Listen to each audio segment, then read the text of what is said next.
मुर्दाबाद मुर्दाबाद मुर्दाबाद मुर्दाबाद।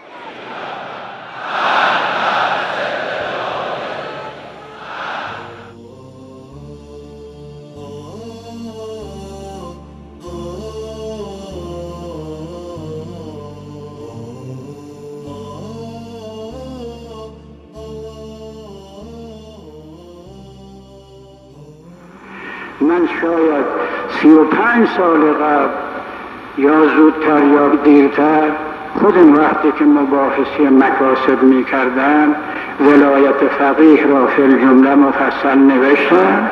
مذاق من شد که فقیه ولایت دارد در بعضی جهات و از می شود که طبعم شده است و باز همشون تمام شده و شرف است که طبع ثانی بشود. این ایام طالب زیاد داشته گرفتن، حالا بناست که طبع ثانی بشود.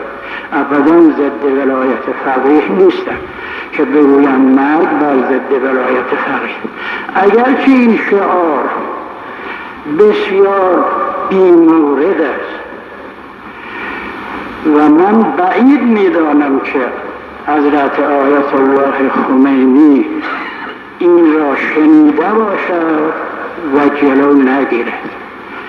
شاید نشنیده باشد و در حضور ایشون همچه جسارتی نکنه، به جهت اینکه خود ایشون میدونن، همه میدونن که مسئله ولایت فقیه از قدیم الایام تا حالا مورد اختلاف بوده.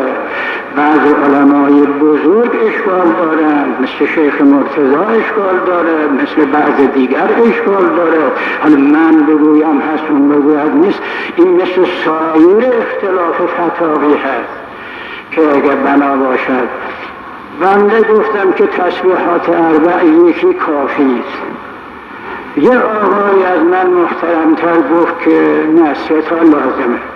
حالا مقلدین ما بیان بگن مرد بر اون که ضد یک تسبیح هست، اون بگن مرد بر اون که ضد 3 تسبیح این صحیح هست. خوب اختلاف فتواست. این در بلاد اسلام عیب است، عار است که یه مطلبی را بگویم که همه میدونن این حرف درست نیست، یه نفر نگه چرا این شعار را میدید؟ یه نفر نگه ترس تا چقدر؟ این که چیزی نیست که آدم بگوید. شما قبول ندارید که هست تو علمای بزرگ که ولایت قبول ندارن؟ خیلی هستن قبول ندارن. خب چرا بگیم اینطوری؟ اینو باید به عوام حالی کرد. اگر کسی نگفت دست بشون، هر کس میشنود و قدرت داره. من که قدرت ندارم بگویم نگوید. اگه بگویم نگوید میگم تو ضد ولایت فقیه. والله بالله من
میخواید صحبت نکنم بیام پایین و ساکت